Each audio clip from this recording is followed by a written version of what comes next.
Stop time.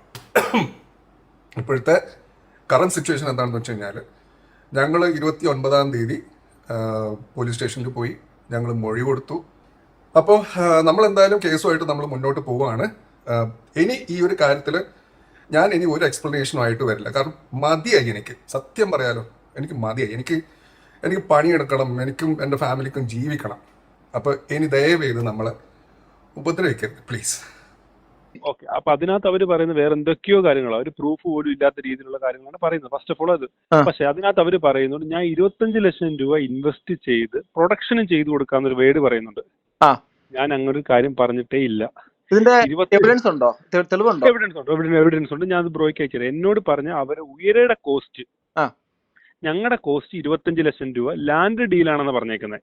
ശരി ശരി. Land deal means അവരുടെ ടോട്ടൽ സിംഗേഴ്സിന്റെ കോസ്റ്റ്, അവരുടെ ട്രാവല്, അവരുടെ അക്കോമഡേഷൻ, അവരുടെ ഫുഡ്, എവറിത്തിങ്, അവരുടെ പ്രാക്ടീസ് ഉണ്ടെങ്കിൽ അത് എവറിത്തിങ്. അതായത് നമ്മളൊരു ഷോ ചെയ്യുമ്പോൾ നമ്മളൊന്നും അറിയണ്ട, ഒരു ടീം വന്ന് ഷോ ചെയ്തിട്ട് അവര് പോകും. അങ്ങനെയാണ് ലാൻഡ് ഡീലായിട്ടാണ് എന്നോട് പറഞ്ഞ് 25 lakhs ആണ് അവർ ഉയരുടെ കോസ്റ്റ്. ശരി ശരി. അത് കഴിഞ്ഞ് എന്നോട് പറഞ്ഞൊരു കാര്യം, അവര് മിനിമം 35 lakhs സ്പോൺസർഷിപ്പ് ഇതിൽ കൊണ്ടുതരാം. എന്നിട്ട് മാർക്കറ്റിംഗ് ക്രിയേറ്റീവ്സ് ഞങ്ങൾ നോക്കാം. അതിന് ഞങ്ങൾക്ക് പ്രോഫിറ്റ് ആയിട്ട് 40% വേണമെന്നാണ് എന്നോട് പറഞ്ഞത്. അതിനും പ്രൂഫ് ഉണ്ട്. കാരണം ഞാൻ അയച്ച മെസ്സേജിൽ എനിക്ക് അയച്ചു തന്ന മെസ്സേജ് അത് വാട്സാപ്പിൽ കിടപ്പുണ്ട്. ഞാൻ അത് വേണമെങ്കിൽ ബ്രോയ്ക്ക് ഇപ്പൊ ഷെയർ ചെയ്യാം. ഞാൻ ഇതിനകത്ത് ഒരു കള്ളത്തരവും പറയുന്നില്ല.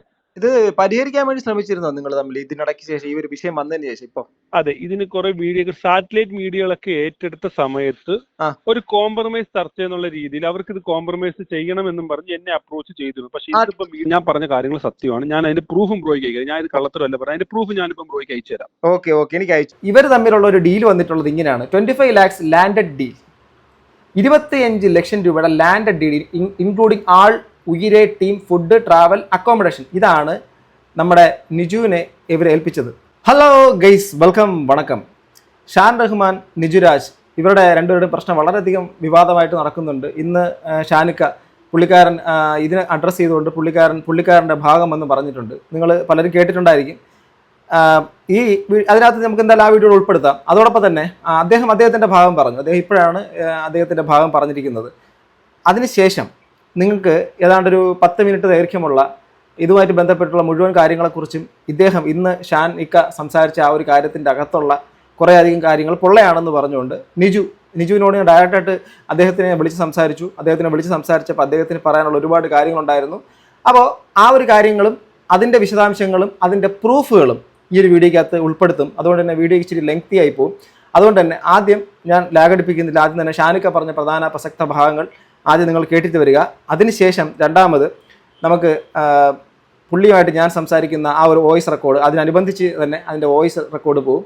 അതിനുശേഷം ഞാൻ നിങ്ങൾക്ക് മൂന്നാമതായിട്ട് ഇതിൻ്റെ പ്രൂഫുകളും വച്ച് കാണിക്കാം. കാരണം ഇത് ശരിക്കും പറഞ്ഞാൽ അത് നിങ്ങൾ കേട്ടു നോക്കും. ഞാനൊന്നും പറയുന്നത് ആദ്യം ഷാനിക്ക പറയുന്നത് കേൾക്കണം. നമ്മളിപ്പോൾ പറയുന്നില്ല, ഇതിപ്പം കോടതി വ്യവഹാരങ്ങളിലേക്ക് കേസിലേക്ക് പോയിക്കൊണ്ടിരിക്കുന്ന കാര്യമാണ്. എങ്കിലും ഇതിനകത്ത് ഇന്നും അദ്ദേഹം പറഞ്ഞതിനകത്തുള്ള പൊരുത്തക്കേടുകളാണ് നിജുരാജ് അത് ചൂണ്ടിക്കാണിക്കുന്നത്. അദ്ദേഹത്തിൻ്റെ പൈസ നഷ്ടപ്പെട്ടവരുമായി ബന്ധപ്പെട്ടിട്ട്. ഓക്കെ, അദ്ദേഹം ഷാനിക്ക പറയാനുള്ളത് പറഞ്ഞു, നിജു പറയാനുള്ളതും കൂടെ നമുക്ക് കേൾക്കണം. ഇപ്പോൾ ഈ ഒരു വിഷയം വന്നതിന് ശേഷം, അഥവാ ഷാനിക്കയുടെ വീഡിയോ വന്നതിന് ശേഷം നിജു പറയുന്നതും കൂടെ നമുക്ക് കേൾക്കണം. ആദ്യം ഷാനിക്കയുടെ വീഡിയോ നിങ്ങൾ കാണുക.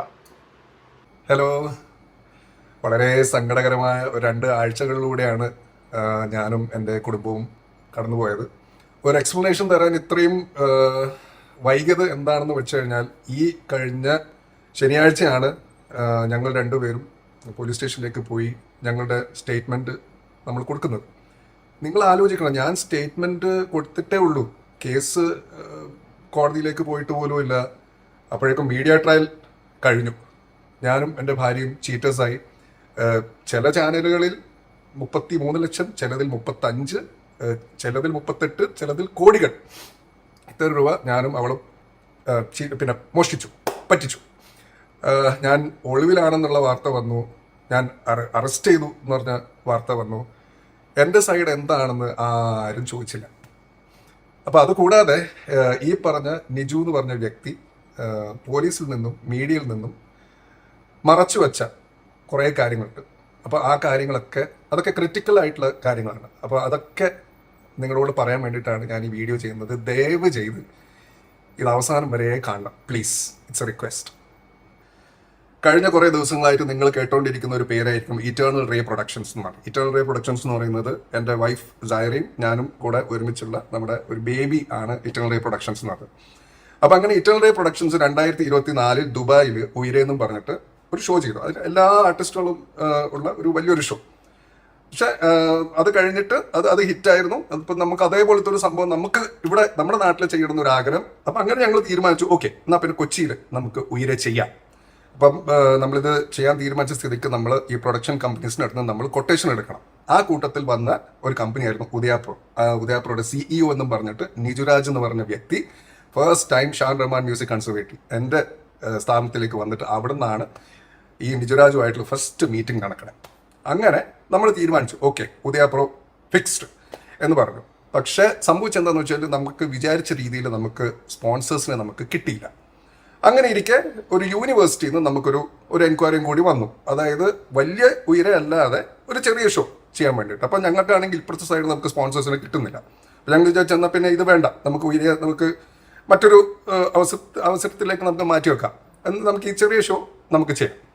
അപ്പം അത് നമ്മളിപ്പോൾ ഉദയാപ്രോയോട് നമ്മൾ കമ്മിറ്റ് ചെയ്തതാണല്ലോ. അപ്പോൾ അതുകൊണ്ട് ഉദയാപ്രോയുടെ ഈ CEOനെ നമ്മൾ വിളിച്ചു പറഞ്ഞു, നമുക്ക് നിങ്ങളുടെ സൗണ്ട് വേണ്ട, കാരണം നമ്മൾ ചെറിയ ഷോ ആണ് ചെയ്യുന്നത്.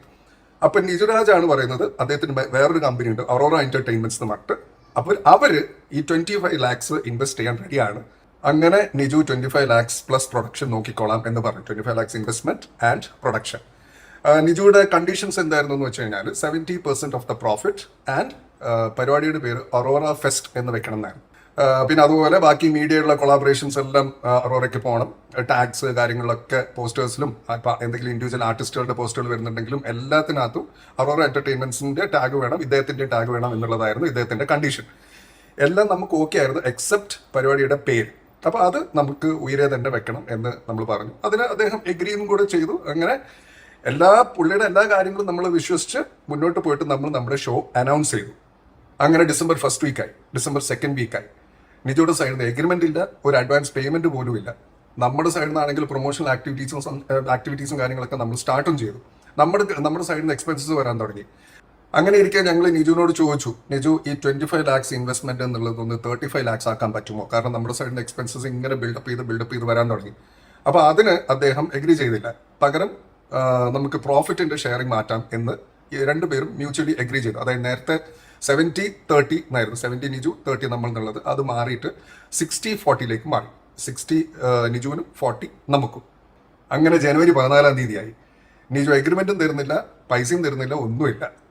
അപ്പം ഞങ്ങളുടെ സൈഡിൽ നിന്ന് ഒരു എഗ്രിമെന്റ് ഡ്രാഫ്റ്റ് ചെയ്തിട്ട് നിജുവിന് അയച്ചു കൊടുത്തു.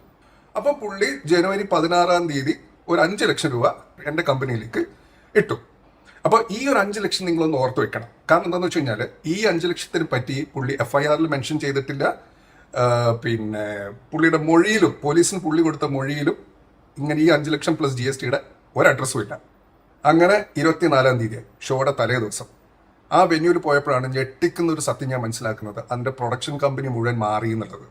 അതായത് ഉദയാപ്രോ അല്ല പ്രൊഡക്ഷൻ ചെയ്യുന്നതെന്നുള്ളത് എനിക്ക് അവിടെ വെച്ചാണ് എനിക്ക് മനസ്സിലാവുന്നത്. ഇത് ആസ് എ പാർട്ട്ണർ എന്നോട് ചെയ്യേണ്ട ഒരു കാര്യമല്ല, ആസ് എൻ ആർട്ടിസ്റ്റ് എന്നോട് ചെയ്യേണ്ട കാര്യമില്ല. കാരണം അത് വളരെ വൈറ്റൽ ആയിട്ടുള്ളൊരു ചേഞ്ചാണ് അവിടെ നടത്തിയിരിക്കുന്നത്. അത് നമ്മളിൽ നിന്നത് മറച്ചു വെച്ചു. പിന്നെ ലാസ്റ്റ് മിനിറ്റ് ആയതുകൊണ്ട് ഞാൻ ഒന്നും മിണ്ടിയില്ല, എന്തെങ്കിലും ആവട്ടെ എന്ന് വിചാരിച്ചു. അപ്പോൾ ഇതൊരു രസകരമായ മറ്റൊരു കാര്യം എന്താണെന്ന് വെച്ച് കഴിഞ്ഞാൽ ഈ പ്രൊഡക്ഷൻ കമ്പനി, അതായത് ഇപ്പോൾ ഉദയാപ്രോ അല്ലാന്ന് നമുക്ക് മനസ്സിലായല്ലോ, നമ്മളെ അറിയിച്ചതുമില്ല. ഈ പുതിയ പ്രൊഡക്ഷൻ കമ്പനിയെ ഇദ്ദേഹം സമീപിക്കുന്നത് ഷാൻ റഹ്മാന്റെ പ്രൊഡക്ഷൻ മാനേജർ എന്നും പറഞ്ഞിട്ടാണ്, അല്ലാതെ ഉയരയുടെ പാർട്ട്ണർ എന്നും പറഞ്ഞിട്ടല്ല. ബാക്കിയുള്ള എല്ലാ സ്ഥലങ്ങളിലും ഇദ്ദേഹം ഉയരയുടെ പാർട്ട്ണറാണ്. കാരണം പോസ്റ്ററിൽ പേരുണ്ട്, പുള്ളിയുടെ ടാഗ് ഉണ്ട്, എല്ലാം ഉണ്ട്.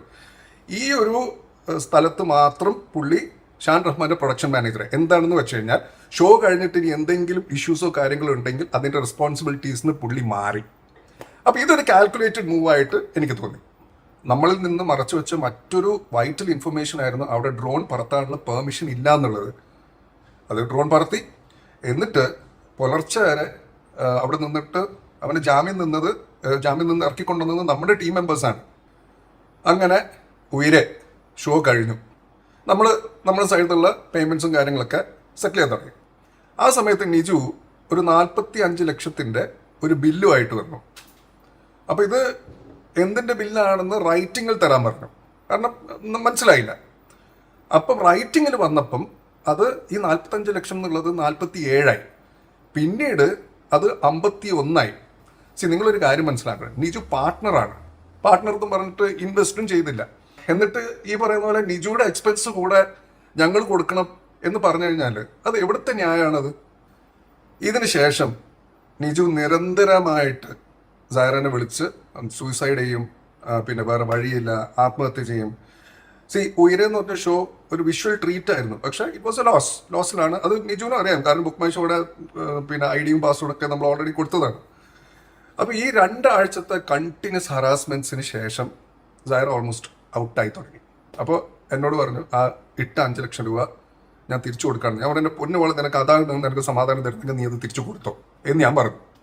ഫെബ്രുവരി 20-ആം തീയതി നിജു ആകെ ഇട്ട 5 ലക്ഷം രൂപ സൈറ തിരിച്ചു കൊടുത്തു. ഓക്കെ, അപ്പം എന്നിട്ട് പറഞ്ഞു, ഈ ഒരു കാര്യം പറഞ്ഞിട്ട് നിജു എന്നെ വിളിക്കരുത്, കയ്യിൽ നിന്ന് പോയിരിക്കുകയാണെന്ന് പറഞ്ഞു. ഇവൻ തൊട്ടടുത്ത ദിവസം തന്നെ വീണ്ടും തുടങ്ങി ആത്മഹത്യാ സംഭവം. അപ്പം സൈറ എന്നെ വിളിച്ചിട്ട് സ്ക്രീം ചെയ്തിട്ട് ചില കാര്യങ്ങൾ എന്നോട് പറഞ്ഞു. അപ്പം എനിക്ക് മനസ്സിലായി ഇവള് കംപ്ലീറ്റ്ലി ഔട്ടായി എന്നുള്ള കാര്യം. അപ്പോഴാണ് ഞാൻ നിജുവിന് ആ ഒരു വോയിസ് നോട്ട് അയക്കുന്നത്. അപ്പോൾ അതിൻ്റെ ബിറ്റ്സ് ആൻഡ് പീസസ് മാത്രമാണ് ഇപ്പം ബാക്കിയുള്ള സ്ഥലങ്ങളിലൊക്കെ വന്നുകൊണ്ടിരിക്കുന്നത്. അത് ഞാൻ എക്സ്പ്ലെയിൻ ചെയ്യാം. അതൊരു 5.5 മിനിറ്റ് നീളമുള്ള വോയിസ് നോട്ടാണ്. അപ്പോൾ അതിൻ്റെ നിങ്ങളെ പ്രൊവോക്ക് ചെയ്യുന്ന ചില ഭാഗങ്ങൾ മാത്രമേ പുറത്തു വന്നിട്ടുള്ളൂ. അതിൽ ഞാൻ പല പല കാര്യങ്ങൾ പറയുന്നുണ്ട്. ഇപ്പം എന്തായാലും പുറത്തു വന്ന കാര്യങ്ങളെ കുറിച്ചുള്ള എക്സ്പ്ലനേഷൻ ആയിരിക്കും ഞാൻ ഇനി തരാൻ പോകുന്നത്. ആദ്യത്തത്, ആർക്കറിയാം ഒറോറ എൻ്റർടൈൻമെൻറ്റ്സ്? അങ്ങനെയല്ല ഞാൻ പറഞ്ഞത്.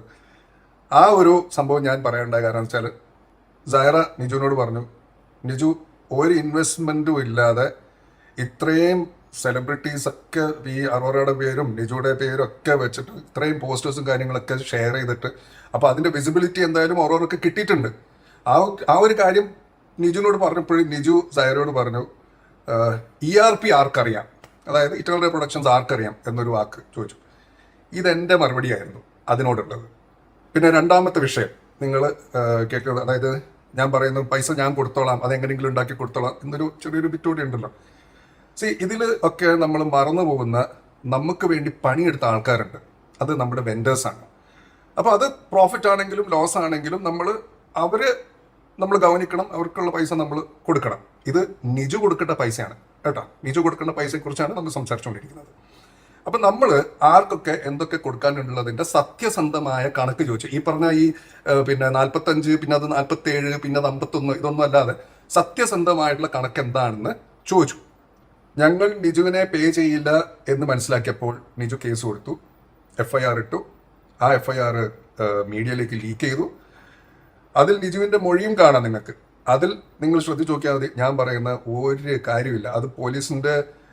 അത് നിജു പോലീസിനോടും പറഞ്ഞിട്ടില്ല, മീഡിയയോടും പറഞ്ഞിട്ടില്ല.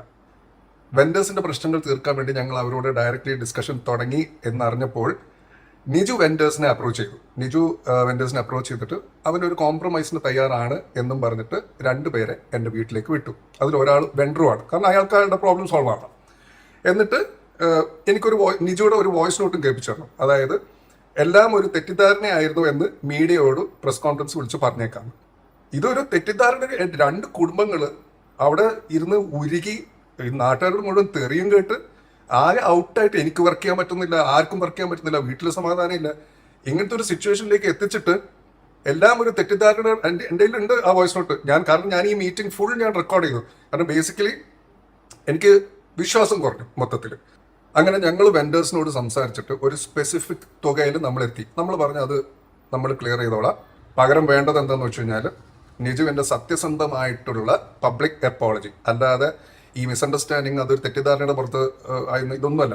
പ്രോപ്പറായിട്ടുള്ള ഒരു പബ്ലിക് അപ്പോളജി നമുക്ക് വേണം എന്ന് പറഞ്ഞു. വെൻഡേഴ്സ് അത് എഗ്രി ചെയ്തു. എന്നിട്ട് വെൻഡേഴ്സ് പോയി. നെക്സ്റ്റ് ഡേ ഈ വെൻഡേഴ്സ് നിജുവിനെ പോയിട്ട് കണ്ടു. നിജു എന്ത് ചെയ്തു? നിജു പറഞ്ഞു അത് പറയാൻ പറ്റില്ല. അപ്പോൾ വെൻഡേഴ്സ് അതോടുകൂടി ഉടക്കി. വെൻഡേഴ്സ് പറഞ്ഞു നമുക്ക് സെറ്റിൽ ചെയ്യാനുള്ള പൈസയാണിത്, നീയോ തരുന്നില്ല, അവരെങ്കിലും തന്നിട്ട് ഇതിന് തീർക്കട്ടെ എന്ന് പറഞ്ഞു. അതോടുകൂടി വെൻഡേഴ്സിൻ്റെ ഫോൺ ഇവൻ എടുക്കാതെയായി. ഇവൻ എന്ത് ചെയ്തു? എൻ്റെ ഒരു ബാൻഡ് മെമ്പർ വെച്ചിട്ട് നേരെ വെൻഡേഴ്സിനെ ബൈപ്പാസ് ചെയ്തിട്ട് എൻ്റെ ബാൻഡ് മെമ്പറോട് പറഞ്ഞു നിജു നേരിട്ട് വന്നിരുന്നിട്ട് സംസാരിച്ചിട്ട് കോംപ്രമൈസിലെത്താം. അതായത് വെൻഡേഴ്സിന് പൈസ ഈ ഒരു സർട്ടൻ എമൗണ്ട് കൊടുക്കാൻ റെഡിയാണെന്ന് നമ്മൾ പറഞ്ഞു. അപ്പോൾ ആ പൈസ വെൻഡേഴ്സിന് കൊടുക്കേണ്ട പൈസ ഇങ്ങോട്ടേക്ക് മറിക്കാൻ നേരെ നിജുവിന് കൊടുത്തു കഴിഞ്ഞാൽ അവൻ എന്താ വേണമെന്ന് വെച്ച് കഴിഞ്ഞാൽ പ്രസ്സിൽ വന്ന് പറഞ്ഞോളാം. അപ്പോൾ ഇങ്ങനെ ഒരു ഇൻസിഡന്റ് നടന്നു എന്ന് ഞാൻ വെൻഡേഴ്സിനെ വിളിച്ചിട്ട് പറഞ്ഞപ്പം വെൻഡേഴ്സ് പറഞ്ഞു ഇങ്ങനത്തെ ഒരു തരികട പരിപാടി അവൻ ചെയ്തിട്ടുണ്ടെങ്കിൽ ഇക്കയുടെ വഴിക്ക് വിട്ടോ, അവൻ്റെ കയ്യിൽ നിന്ന് മേടിക്കാനുള്ള പൈസ ഞങ്ങൾ മേടിച്ചെടുത്തോളാം എന്ന് പറഞ്ഞു. ആ ടോപ്പിക് അവിടെ സ്റ്റോപ്പ് ടൈം. ഇപ്പോഴത്തെ കറണ്ട് സിറ്റുവേഷൻ എന്താണെന്ന് വെച്ച് കഴിഞ്ഞാൽ ഞങ്ങൾ 29-ാം തീയതി പോലീസ് സ്റ്റേഷനിൽ പോയി ഞങ്ങൾ മൊഴി കൊടുത്തു. അപ്പോൾ നമ്മളെന്തായാലും കേസുമായിട്ട് നമ്മൾ മുന്നോട്ട് പോവുകയാണ്. ഇനി ഈ ഒരു കാര്യത്തിൽ ഞാൻ ഇനി ഒരു എക്സ്പ്ലനേഷനും ആയിട്ട് വരില്ല. കാരണം മതിയായി, എനിക്ക് സത്യം പറയാലോ, എനിക്ക് മതിയായി. എനിക്ക് പണിയെടുക്കണം, എനിക്കും എൻ്റെ ഫാമിലിക്കും ജീവിക്കണം. അപ്പോൾ ഇനി ദയവേത് നമ്മളെ ഉപദ്രവിക്കരുത് പ്ലീസ്. ഓക്കെ, ഷാനിക്കയുടെ വീഡിയോ നിങ്ങൾ കണ്ടു എന്ന് ഞാൻ വിശ്വസിക്കുന്നു. അപ്പോൾ ഈ ഒരു വിഷയം നിജു രാജ് കണ്ടു. അദ്ദേഹം കണ്ടതിന് ശേഷം അദ്ദേഹത്തിൻ്റെ പ്രതികരണം, അദ്ദേഹത്തിന് ഞാൻ ഡയറക്റ്റായിട്ടാണ് ഫോണിൽ വിളിച്ചത്. ഫോൺ വിളിച്ച് അദ്ദേഹത്തിൻ്റെ പെർമിഷനോടുകൂടി തന്നെ ആ വോയിസ് റെക്കോർഡ് ചെയ്ത് അദ്ദേഹത്തിൻ്റെ പെർമിഷനോടുകൂടി തന്നെയാണ് പബ്ലിഷ് ചെയ്യുന്നത്. സോ അത് നിങ്ങൾ ഇദ്ദേഹം ഇപ്പം ഷാനിക്ക പറഞ്ഞ കാര്യത്തിൻ്റെ എന്താണ് സംഭവിച്ചെന്നുള്ള കാര്യം ഇനി നിജു പറയുന്ന ആ ഒരു വോയിസും കൂടെ നിങ്ങളിപ്പോൾ കേൾക്കുക. ശരത്താണ് നമ്മുടെ മൂപ്പൻ സ്ലോഗില് അന്ന് വീഡിയോ ചെയ്തിരുന്നില്ലേ, ഓർമ്മയുണ്ടോന്ന് അറിയത്തില്ല. മനസ്സിലായി ബ്രോ, മനസ്സിലായി. ഞാൻ വീഡിയോ കണ്ടായിരുന്നു. ഓക്കെ, പറഞ്ഞോളൂ ബ്രോ. ഞാൻ വിളിച്ചത് വേറൊന്നുമല്ല ബ്രോ, ഇപ്പൊ പുള്ളിക്കാരന്റെ വീഡിയോ വന്നിരുന്നു, കണ്ടായിരുന്നോ? ഞാൻ കണ്ടിരുന്നു, എനിക്ക് 1-2 ഫ്രണ്ട്സ് അയച്ചു തന്നിരുന്നു, കണ്ടിരുന്നു ഞാൻ. ഓക്കെ. അപ്പൊ അതിനകത്ത് ഇപ്പോ താങ്കൾ ചെയ്തതെല്ലാം എഗെയിൻസ്റ്റ് ആണ് അത് അതിനകത്ത് ഒരു വീഡിയോയിൽ വന്നിട്ടുണ്ടായിരുന്നത്. ഞാൻ കണ്ടിരുന്നു. മനസ്സിലായി. അതിനകത്ത് ബ്രോ അവര് അയച്ചേക്കുന്ന സാധനം മീൻസ് ആ വീഡിയോ കണ്ടന്റ് ഫുള്ള് സ്ക്രിപ്റ്റഡ് ആണ് എന്ന് എനിക്ക് പറയാനുള്ളൂ. കാരണം ഞാൻ വേറെ ഒന്നും ചോദിക്കില്ല, അവരുടെ ലാഭോ പ്രോഫിറ്റോ ഒന്നുമല്ല പണിയെടുത്ത കാശാണ് ചോദിച്ചത്. മനസ്സിലായി. ഓക്കെ, അപ്പൊ അതിനകത്ത് അവർ പറയുന്നത് വേറെ എന്തൊക്കെയോ കാര്യങ്ങളോ, അവർ പ്രൂഫ് പോലും ഇല്ലാത്ത രീതിയിലുള്ള കാര്യങ്ങളാണ് പറയുന്നത്. ഫസ്റ്റ് ഓഫ് ഓൾ അത്. പക്ഷെ അതിനകത്ത് അവർ പറയുന്നുണ്ട് ഞാൻ 25 ലക്ഷം രൂപ ഇൻവെസ്റ്റ് ചെയ്ത് പ്രൊഡക്ഷനും ചെയ്തു കൊടുക്കാന്നൊരു വേർഡ് പറയുന്നുണ്ട്. ഞാൻ അങ്ങനൊരു കാര്യം പറഞ്ഞിട്ടേ ഇല്ല. എവിഡൻസ് ഉണ്ടോ? എവിഡൻസ് ഉണ്ട്. ഞാൻ ബ്രോയ്ക്ക് അയച്ചത്. എന്നോട് പറഞ്ഞ അവരെ ഉയരയുടെ കോസ്റ്റ്, ഞങ്ങളുടെ കോസ്റ്റ് 25 ലക്ഷം രൂപ ലാൻഡ് ഡീലാണെന്ന് പറഞ്ഞേക്കുന്നത്. ശരി. ലാൻഡ് ഡീൽ മീൻസ് അവരുടെ ടോട്ടൽ സിംഗേഴ്സിന്റെ കോസ്റ്റ്, അവരുടെ ട്രാവൽ, അവരുടെ അക്കോമഡേഷൻ, അവരുടെ ഫുഡ്, എവറിത്തിങ്, അവരുടെ പ്രാക്ടീസ് ഉണ്ടെങ്കിൽ അത് എല്ലാം എവറിത്തിങ്. അതായത് നമ്മളൊരു ഷോ ചെയ്യുമ്പോൾ നമ്മളൊന്നും അറിയണ്ട, ഒരു ടീം വന്ന് ഷോ ചെയ്തിട്ട് അവർ പോകും. അങ്ങനെയാണ് ലാൻഡ് ഡീലായിട്ടാണ് എന്നോട് പറഞ്ഞ് 25 lakhs ആണ് അവർ ഉയരുടെ കോസ്റ്റ്. ശരി. അത് കഴിഞ്ഞ് എന്നോട് പറഞ്ഞൊരു കാര്യം, അവര് മിനിമം 35 lakhs സ്പോൺസർഷിപ്പ് ഇതിൽ കൊണ്ടുതരാം. എന്നിട്ട് മാർക്കറ്റിംഗ് ക്രിയേറ്റീവ്സ് ഞങ്ങൾ നോക്കാം.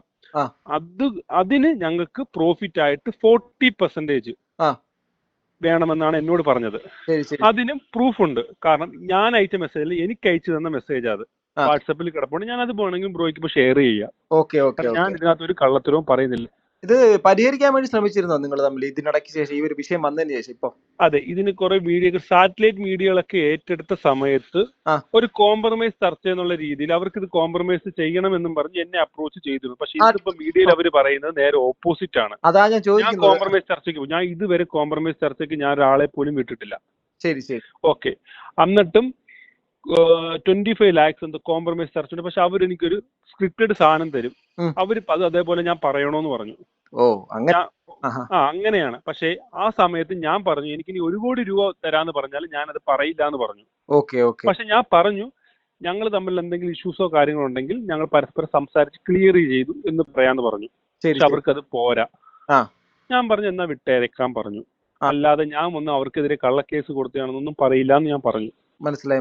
അതെനിക്ക് അതിനും പ്രൂഫ് ഉണ്ട്. എനിക്ക് അയച്ചു തന്നതിന് അതിനും പ്രൂഫ് ഉണ്ട്. ഇത് അയച്ചു തരുമല്ലോ എനിക്കൊന്ന് ഡീറ്റെയിൽസ്? തീർച്ചയായിട്ടും അയച്ചുതരാം. എല്ലാം ഞാൻ അയച്ചു തരാം. പിന്നെ രണ്ടാമത്തെ എഗ്രിമെന്റിന്റെ കേസ് അവർ സംസാരിക്കുന്നുണ്ട്. എനിക്കൊരു പ്രോപ്പർ എഗ്രിമെന്റ് തന്നിട്ടില്ല. ഞാൻ നവംബർ 26-ാം തീയതി മുതൽ എഗ്രിമെന്റ് ചോദിക്കുന്ന വ്യക്തിയാണ്.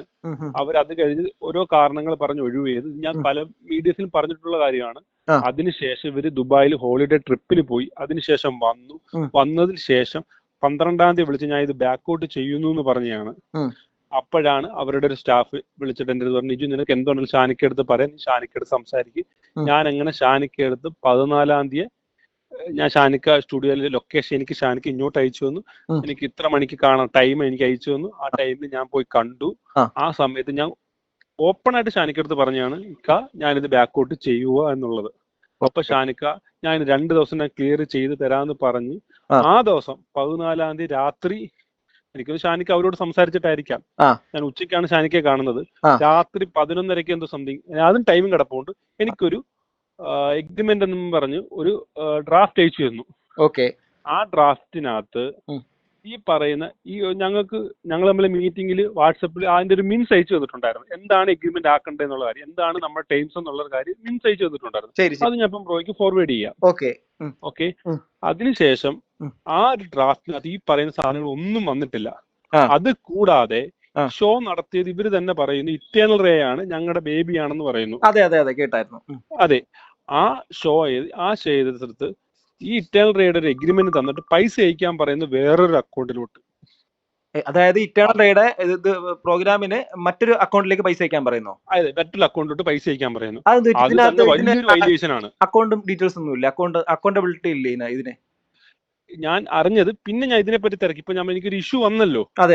അതുവരെ എനിക്ക് വലുതായിട്ട് ഞാൻ ഇതിനെപ്പറ്റി തിരക്കാൻ എടുക്കാനും പോയില്ല. എനിക്കൊരു ഇഷ്യൂ വന്നപ്പോ, അതായത് എനിക്ക് ഈ ഒരു ഇഷ്യൂ വരുന്നത് ഫെബ്രുവരി 6-ാം തീയതി, ഷോ കഴിഞ്ഞ് ഫെബ്രുവരി 6-ാം തീയതി വരെ എന്നോട് നല്ല സ്നേഹമായിരുന്നു. ഞങ്ങൾ അങ്ങോട്ടും ഇങ്ങോട്ടും നല്ല സ്നേഹം, എപ്പോഴും വിളിക്കുക എടുക്കുക എല്ലാം ചെയ്യുന്നുണ്ട്. ഞാൻ പൈസ ചോദിച്ചതിന് ശേഷമാണ് ഇവരുടെ ടോണ് കാര്യങ്ങളെല്ലാം മാറുന്നത്. ആ സമയത്ത് ഇപ്പൊ ഞാൻ അറിഞ്ഞത് ഈ ഇറ്റേണൽ റേക്ക് ഒരു GST ഇല്ലാന്നും ഒരു കറണ്ട് അക്കൗണ്ട്, മീൻസ് ഒരു കമ്പനി ആകുമ്പോൾ മിനിമം ഒരു കറണ്ട് അക്കൗണ്ട് കാണണം. തീർച്ചയായിട്ടും ഒരു കറണ്ട് അക്കൗണ്ട് ഇല്ല എന്നുള്ള കാര്യം. അപ്പൊ ഇവർ ചെയ്ത പരിപാടി എന്ന് വെച്ചാൽ എല്ലാവർക്കും ഒരു ഇറ്റേണൽ റേ എന്നുള്ള കമ്പനിയാണ് ഷോ ചെയ്തതെന്ന് പറഞ്ഞു. അതെല്ലാ പോസ്റ്ററിനകത്തും ഉണ്ട്, എല്ലായിടത്തും ഉണ്ട്. പക്ഷെ പൈസ കാര്യങ്ങൾ എല്ലാം ചെയ്തേക്കുന്നത് വേറൊരു അക്കൗണ്ടിലോട്ടാണ്. അത് ഇല്ലീഗൽ അല്ലേ അങ്ങനെ ചെയ്യുന്നത്? അങ്ങനെ ചെയ്യുന്ന ഇല്ലീഗലാണ്. ഷോ ചെയ്ത ഇറ്റേണൽ റേ അല്ലേ? അതിന് GST ആണെങ്കിൽ ഇറ്റേണൽ റേ അല്ലേ അടയ്ക്കണ്ടേ? അതിന്റെ പൈസ മേടിക്കുന്ന ഇറ്റേണൽ റേ ആണ്. അവിടെ ആരെങ്കിലും വർക്ക് ചെയ്തിട്ടുണ്ടെങ്കിൽ അവരുടെ അക്കൗണ്ടിലോട്ട് ആ പൈസ പോകേണ്ടത്. അതെ.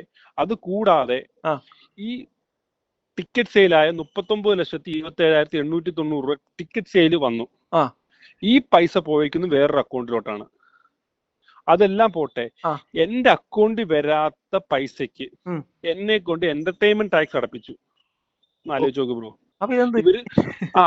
ഇവർക്ക് ഇത് തുടക്കം മുതലേ ഒരാളെ പറ്റിക്കണം എന്നൊരു മെന്റാലിറ്റിയിലാണ് ഈ കാര്യങ്ങൾ ഫുള്ള് ചെയ്തത്. പക്ഷെ ഞാൻ പറ്റിക്കപ്പെടാൻ നിന്നു കൊടുത്തു, അല്ലെങ്കിൽ എന്റെ ബുദ്ധിമോശം കൊണ്ട് പുള്ളി വിശ്വസിച്ചത് കൊണ്ട്, ഞാൻ വേറൊന്നുമല്ല, ഞാൻ ഷാനിക്കെ ഒത്തിരി വിശ്വസിച്ചു. ഇപ്പൊ എങ്ങനെയുണ്ട്?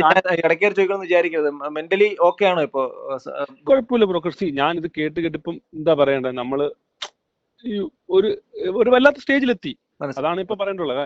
നമ്മൾ സ്ഥിരം ഇത് തന്നെ ഇതിന്റെ പുറകെ നടന്ന് തുടക്കം എനിക്ക് ഭയങ്കര അതിന് ഓരോ ഇഷ്യൂസും ഉണ്ടായിരുന്നു. കാരണം എനിക്കൊരു അസുഖം വന്ന് കുറെ പൈസ ചെലവായി, അല്ലെങ്കിൽ ഞാനൊരു ബിസിനസ് ചെയ്ത് പൊട്ടിപ്പോയി. അപ്പൊ നമുക്ക് മനസ്സിലായി. പക്ഷെ എന്റെ കൂടെ തോളെ കൈയിട്ട് നടന്നിട്ട് എന്നെ പറ്റിച്ചപ്പം എന്റെ കയ്യിൽ നിന്ന് പോയെന്നുള്ള സത്യമാണ് ഫസ്റ്റ് ടൈം.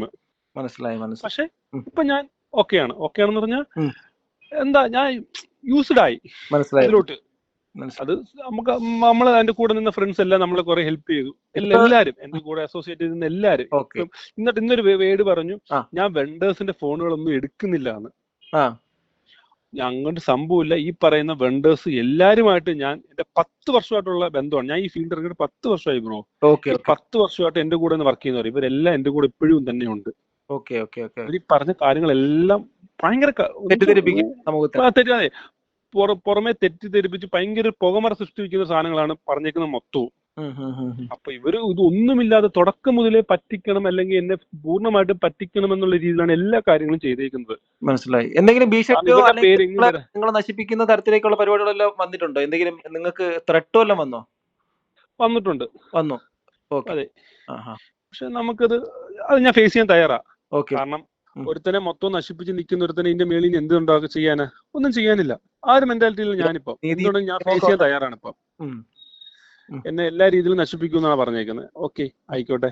കാരണം മേളിലൊരു ദൈവം എന്നൊരു സാധനം ഉണ്ടല്ലോ. തീർച്ചയായിട്ടും എനിക്ക് മനസ്സിലാവും ബ്രോയുടെ വിഷമം. കാരണം തീർച്ചയായും അതിൽ നമ്മളിപ്പോ അതിലേ വിശ്വസിക്കുന്നു. കാരണം സത്യം തെളിയും, അതാണ് എന്റെ ഒരു വിശ്വാസം. കാരണം ഇവിടുത്തെ ബാക്കി കാര്യങ്ങളായാലും ഇപ്പൊ നമ്മളിപ്പം പോലീസിനോട് പറഞ്ഞിട്ടുള്ള കാര്യങ്ങളായാലും എന്നിട്ട് ഇവര് പറയുന്നു 5,90,000 രൂപ മേടിച്ചു, ഭീഷണിപ്പെടുത്തി ഞാൻ തിരിച്ച് 5 ലക്ഷം രൂപ മേടിച്ചു. അങ്ങനെ ഒരു സംഭവമേ ഇല്ല. കാരണം 5,90,000 രൂപ ഞാൻ അയച്ചു എന്നൊരു കാര്യമാണ്. അത് മാർക്കറ്റിംഗ് സ്റ്റോപ്പ് ചെയ്ത സമയത്ത്, മാർക്കറ്റിംഗ് ചെയ്യുന്ന ആള് സ്റ്റോപ്പായ സമയത്ത് ഒരു പൈസ മീൻസ് മാർക്കറ്റിംഗ്, കാരണം മാർക്കറ്റിംഗ് സ്റ്റോപ്പ് ഏറ്റവും കൂടുതൽ ബാധിക്കുന്നത് തന്നെയാണ്. കാരണം എനിക്ക് കിട്ടേണ്ട ഈ പറഞ്ഞ വരുമാനം അല്ലെങ്കിൽ ടിക്കറ്റ് സെയില്, നമ്മളെ മെയിൻ റവന്യൂ 2 രീതിയിലാണ്. ഒന്ന് സ്പോൺസർഷിപ്പ്, 2 ടിക്കറ്റ് സെയില്. അപ്പൊ മിനിമം എനിക്ക് 35 lakhs സ്പോൺസർഷിപ്പ് കൊണ്ടുതരാന്ന് പറഞ്ഞതാ. അത് കൂടാതെ ടിക്കറ്റ് സെയില്. ഇപ്പൊ ടിക്കറ്റ് സെയില് കുറഞ്ഞാൽ എന്നെ ബാധിക്കും. കാരണം ഷോ നടന്നാലും അല്ലെങ്കിൽ ലാഭമായാലും നഷ്ടമായാലും അവർക്ക് കൊടുക്കാനുള്ള 25 ലക്ഷം രൂപ ഉണ്ട്. അതായത് ഉയരയുടെ കോസ്റ്റ് കൊടുക്കണം. ഇപ്പൊ ടോട്ടൽ റവന്യൂ വന്നേക്കുന്നത് നമ്മുടെ 25 ലക്ഷം രൂപ സ്പോൺസർഷിപ്പ് എന്നും ഈ 39 ലക്ഷം രൂപ ഈ ടിക്കറ്റ് സെയിലുമാണ് വന്നേക്കുന്നത്. അതിൽ 25 ലക്ഷം രൂപ അവർക്കുള്ളതാണ്. ബാക്കി പൈസ നമുക്ക് തരേണ്ടുള്ള പൈസയാണ്. ഈ പൈസയാണ് ഇവർ തരാത്തത്. ഞാൻ ചോദിക്കുന്നത് പ്രോഫിറ്റ് അല്ല. മനസ്സിലായി, നിങ്ങളുടെ ചെലവായ കാശ്. അതെ, നമ്മൾ അവർക്ക് വേണ്ടി അല്ലെങ്കിൽ ഉയരേക്ക് വേണ്ടി 2 മാസം കണ്ടിന്യൂസ് പണിയെടുത്ത് അതിന് എന്റെ കൂടെ നിന്ന് വർക്ക് ചെയ്ത് എന്റെ റെമ്യൂണറേഷൻ ഞാൻ അതിനകത്ത് ഇട്ടിട്ടില്ല. എന്റെ കൂടെ നിൽക്കുന്ന എന്റെ ഓഫീസ് സ്റ്റാഫിന്റെ റെമ്യൂണറേഷൻ അതിനകത്ത് ഇട്ടിട്ടില്ല. ഞാൻ വെണ്ടറുടെ പേയ്മെന്റ് മാത്രമാണ് അതിനകത്ത് ഇട്ടേക്കുന്നത്. ഇത് പേയ്മെന്റ് ആണ് തരാത്തത്. അപ്പം ഇവര് അതും ചെയ്ത കാര്യം എന്തുവാ, ഈ പറഞ്ഞ ഇതിലേക്കുള്ള എന്റർടൈൻമെന്റ് ടാക്സ്, അവരുടെ അക്കൗണ്ടിൽ പോയ പൈസക്ക് എന്റർടൈൻമെന്റ് ടാക്സ് അടപ്പിച്ച് എന്നെ കൊണ്ട് ഒന്ന് ആലോചിച്ചോണം. ഇവരെന്തുമാത്രം ക്രൂക്കഡ് മൈൻഡായിട്ടാണ് ഷാനിക്ക് സൈറത്തിന് പെരുമാറിയിരിക്കുന്നതെന്ന് എനിക്ക് മനസ്സിലാവും. അതായത് അവരുടെ എന്റർടൈൻമെന്റ് ടാക്സ് മീൻസ് അടയ്ക്കേണ്ടത് ആരുടെ അക്കൗണ്ടിലോട്ടാണ് ബുക്ക് മൈ ഷോന്റെ പേയ്മെന്റ് വന്നത്, അവരാണ് എന്റർടൈൻമെന്റ് ടാക്സ് അടയ്ക്കേണ്ടത്. അതെ. പക്ഷെ ആ പേയ്മെന്റ് പോലും എനിക്ക് റീഇൻവേഴ്സ്മെന്റ് ചെയ്ത് തരാം എന്ന് പറഞ്ഞു എന്നെ കൊണ്ട് ടാക്സ് അടപ്പിച്ചു. അതായത് വിത്തൗട്ട് എനി ഒരു പെന്നി ഓഫ് അവരുടെ ഒരു ചെലവ് വരാതെ അവർ നിങ്ങളെ കൊണ്ട് ഏൽപ്പിച്ചു. എല്ലാ പൈസ നമ്മളെ കൊണ്ട് ചെലവാക്കിച്ചു. അത് കൂടാതെ അവരെനിക്ക് തന്ന ലാൻഡ് ഡീലാണ്, അവരുടെ ഉയരുടെ കോസ്റ്റ് ലാൻഡ് ഡീലാണ് തന്നത്. അതിന് പോലും എന്നെ കൊണ്ടും ഹോട്ടൽ ബില്ല്, അവരുടെ ഹോട്ടലിലെ ഫുഡ്, അവരുടെ ട്രാവല്, ലോക്കൽ ട്രാൻസ്പോർട്ടേഷൻ, ഇതെല്ലാം പേയ്മെന്റ് എന്നെ കൊണ്ടാണ് ചെയ്യിപ്പിച്ചത്.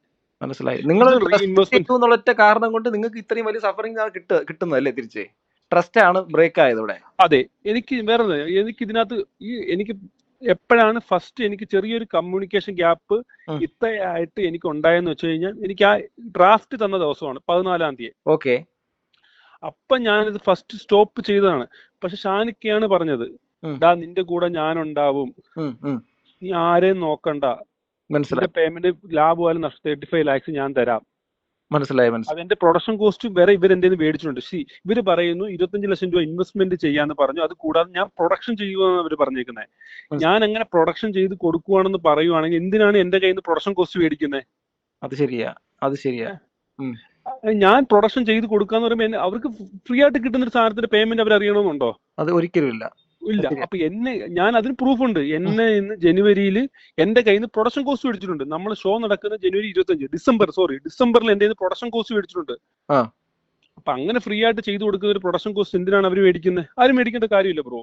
മനസ്സിലായി. സത്യം പറയാലോ ബ്രോ, ഞാൻ വിശ്വസിച്ചതിന്റെ പേരിൽ എന്നെ നല്ല രീതിയിൽ പറ്റിച്ചു. പക്ഷെ ഇത് ഈ ഒരു സാധനം വേറൊരാൾക്ക് ഇനി ഉണ്ടാവരുത്. മനസ്സിലായി, എനിക്ക് മനസ്സിലാവും. എന്തായാലും ബ്രോയുടെ ആ ഒരു വ്യക്തമായിട്ടുള്ള ഒരു എവിഡൻസ് അഥവാ എന്താണ് ക്ലാരിറ്റി ഉള്ള സാധനങ്ങളൊക്കെ എനിക്കൊന്ന് അയച്ചു തരാം. ഞാനിപ്പോ ഫോർവേഡ് ചെയ്ത് തരാം ബ്രോ. ഞാൻ അയച്ചു തരാം. എനിക്കൊന്നേ പറയാനുള്ളൂ, ഇപ്പൊ നിങ്ങളുടെ ഭാഗത്തൊരു സത്യം ഉണ്ടെങ്കിൽ അത് തെളിയട്ടെ. അതുപോലെ തന്നെ എല്ലാം മുന്നോട്ട് നന്നായിട്ട് തന്നെ പോട്ടെ, ധൈര്യമായിട്ട് ബ്രോ. കാരണം ഇതൊരു പാറ്റേൺ ആണ്. ഇവരെ ഫസ്റ്റ് ഉയരെ ദുബായ് ചെയ്തെന്ന് പറഞ്ഞു. ദുബായ് ചെയ്തപ്പോൾ ഇതൊക്കെ തന്നെയാണ് ചെയ്തത് എല്ലാരോടും. ആണല്ലേ? അതെ. അപ്പം ഇനി രണ്ടാമത് ഞാൻ ഇവിടെ കൊച്ചിയിൽ ഞാൻ പറ്റിക്കപ്പെട്ടു. ഇനി അടുത്തൊരാളെ പറ്റിക്കരുത്. മനസ്സിലായി. കാരണം ഇത് ഒരു പ്രോസസ് ആയിട്ടുണ്ട്. ഇപ്പൊ നാളെ കാലത്ത് നമ്മൾ ഈ 10 വർഷമായിട്ട് ഇൻഡസ്ട്രിയിൽ വർക്ക് ചെയ്യുന്ന ആൾക്കാരാ. ഞങ്ങൾ പല വർക്കുകൾ ഈ പറഞ്ഞ കണക്ക് പ്രോപ്പർ എഗ്രിമെന്റ് വെക്കാറില്ല, ചിലപ്പോൾ വെക്കാറുണ്ട്. അറിയാത്ത പരസ്പരം എന്നും വർക്ക് ചെയ്യുന്ന ആൾക്കാരാണെങ്കിൽ വെക്കും. ഇൻഡസ്ട്രിയിലുള്ള എല്ലാവരും പരസ്പരം ഒരു ട്രസ്റ്റ് ഉണ്ട്. അതാണ് ഇപ്പൊ ഈ ഉയരയോട് ബ്രേക്ക് ആയത്. അപ്പൊ നമ്മൾ ഇത് പ്രതികരിക്കാതിരുന്ന നാളെ ഒരാൾ വന്ന് സെയിം അണിക്കും. പൈസയില്ല, നീ അതായത് ഒരു ബന്ധമില്ലാത്തൊരു കാര്യമാണ് ഇൻവെസ്റ്റ്മെന്റ് എന്നൊരു വേർഡ്. അതായത് പണി ചെയ്യട്ടെ ഞാൻ പൈസ തരാടാന്ന് പറയും. പൈസ തരാന്നോട് ചോദിക്കുമ്പോൾ പറയാ നീ അത് നിന്റെ പബ്ലിസിറ്റി ആയിട്ട് കൂട്ടിയാൽ മതി എന്ന് പറഞ്ഞാൽ എന്ത് ചെയ്യും ബ്രോ? ഒരിക്കലും പറ്റത്തില്ല. അതാണ്. അപ്പൊ അത് ഇനി ഒരാൾക്ക് എനിക്കുണ്ടായ ഒരു അവസ്ഥ ഇനി വേറൊരാൾക്ക് ഉണ്ടാവരുത്. മനസ്സിലായി. ഞാൻ എന്തായാലും ഇതിനെ കുറിച്ച് ഞാൻ എന്റെ ഒരു വീഡിയോ ആയിട്ട് ചെയ്യാം. അതുകൊണ്ട് തന്നെ ഈ ഒരു വോയിസ് ഞാനിപ്പോ ഇതിനകത്ത് എടുത്ത വോയിസ് പുറത്തുവിടുന്നതിന് ബുദ്ധിമുട്ടൊന്നുമില്ലല്ലോ ബ്രോ? ഇല്ല ബ്രോ, ഒന്നുമില്ല. എനിക്ക് അതിനകത്ത് കാരണം ഞാൻ പറഞ്ഞ കാര്യങ്ങൾ സത്യമാണ്. ഞാൻ അതിന്റെ പ്രൂഫും ബ്രോയ്ക്ക് അയക്കാം. ഞാൻ ഇത് കള്ളത്തരമല്ല പറയാം. അതിന്റെ പ്രൂഫ് ഞാനിപ്പം ബ്രോയ്ക്ക് അയച്ചു തരാം. ഓക്കെ എനിക്ക് അയച്ചു തരും ബ്രോ. എന്തായാലും ബാക്കിയുള്ളതൊക്കെ എന്തായാലും നിയമപരമായിട്ട് നീങ്ങുമല്ലേ, അപ്പൊ അത് തീർച്ചയായിട്ടും അനുകൂലമായിട്ട് വരട്ടെ, അല്ലെങ്കിൽ എന്താണെങ്കിലും ശരിയാവട്ടെ. Okay thank you. Okay bro, thank you. Okay. അപ്പോൾ 2 ഭാഗമായി. അതായത് ഷാനിക്ക പറഞ്ഞ് നിങ്ങൾ കേട്ടു, നിജു അദ്ദേഹം പറഞ്ഞ കാര്യം, അതിനകത്ത് മൊത്തത്തിൽ വ്യത്യസ്തമായിട്ടുള്ള രീതിയിലേക്കാണ് കാര്യങ്ങൾ. ഇനി നമുക്ക് വേണ്ടത് അതിൻ്റെ പ്രൂഫുകളാണ്. ഇനി നിങ്ങളുടെ മുമ്പിലേക്ക് ഞാനിതിൻ്റെ പ്രൂഫുകൾ തരാം. എനിക്ക് നിജുരാജ് അയച്ചു തന്നിട്ടുള്ള പ്രൂഫുകളാണ്. അതിനകത്ത് ആദ്യം ഇതിനകത്ത് വന്നേക്കുന്ന ബുക്ക് മൈ ഷോയുടെ പ്രോഫിറ്റിൻ്റെ ഇതാണ്, കണക്കാണ് ഇവിടെ കാണിച്ചേക്കുന്നത്. അതാണ്ട് 39,27,890 രൂപ നെറ്റ് സെയിൽ ബുക്ക് മൈ ഷോയിൽ നടന്നിട്ടുണ്ട്. ഓക്കെ, ആ ഒരു സംഭവമായിട്ട് ബന്ധപ്പെട്ടുള്ള കാര്യങ്ങളുടെ അതിൻ്റെ ഡീറ്റെയിൽസാണ് ഇപ്പം നിങ്ങൾ കണ്ടത്. ഇനി ഇവരുടെ ഒരു എഗ്രിമെൻ്റ് ഉണ്ട്. ആ ഒരു agreement for Uyire Shaan Rahman live in concert എന്നുള്ള സാധനം, ഇതൊക്കെ 14th January 2025 നിങ്ങൾ കാണുന്നത് അത് കുറച്ച് ആ ഒരു സാധനമാണ്. Eternal Ray private production, Eternal Ray. Okay, ഇത് കണ്ടല്ലോ. ഇതിനകത്ത് മെയിനായിട്ട് വന്ന കാര്യങ്ങളുടെ അകത്ത് ഇതിനകത്ത് കിടപ്പുണ്ട്. ഇതിനകത്ത് Aurora Entertainments revenue sharing 60%, Eternal Ray SRMC 40%. അത് profit sharing the net profit from the concept calculated as the total revenue less all expense എന്നൊക്കെ പറഞ്ഞിട്ട് ഈ സാധനം കൊടുത്തിട്ടുണ്ട്. ഇതിൻ്റെ വിശദമായിട്ടുള്ള കാര്യങ്ങൾ നമുക്കിവിടെ നോക്കാം. അതായത് ഇവർ തമ്മിലുള്ള ഒരു ഡീൽ വന്നിട്ടുള്ളത് ഇങ്ങനെയാണ്. 25 lakhs ലാൻഡഡ് ഡീൽ, 25 ലക്ഷം രൂപയുടെ landed deal including all Uyire team food travel accommodation. ഇതാണ് നമ്മുടെ നിജുവിനെ ഇവർ ഏൽപ്പിച്ചത്. ഓക്കെ, അതിൽ രണ്ടാമത്തത് Eternal Ray responsibility. Eternal Ray നമ്മുടെ ഷാൻ റഹ്മാൻ്റെ കമ്പനി എന്ന് പറയുന്ന അദ്ദേഹത്തിൻ്റെ കമ്പനിയുടെ responsibility marketing creative sponsorship 35 lakhs minimum. 35 ലക്ഷം രൂപയുടെ ഇതിൻ്റെ ക്രിയേറ്റീവ് സ്പോൺസർഷിപ്പ് കണ്ടെത്താമെന്ന് പറഞ്ഞത് അവർ തന്നെയായിരുന്നു എന്നുള്ളത് ഇതിനകത്ത് വ്യക്തമാകുന്നു. ഇനി മൂന്നാമത്തത് പോയിന്റ് എന്ന് വെച്ചാൽ 40% പ്രോഫിറ്റ് ഷെയർ. നേരത്തെ ഞാൻ വായിച്ച സാധനം തന്നെയാണ്. 40% profit share to Eternal Ray. ഷാനിക്കയുടെ കമ്പനിക്ക് 40% പ്രോഫിറ്റ് ഷെയർ നൽകണം for taking marketing creative and sponsorship.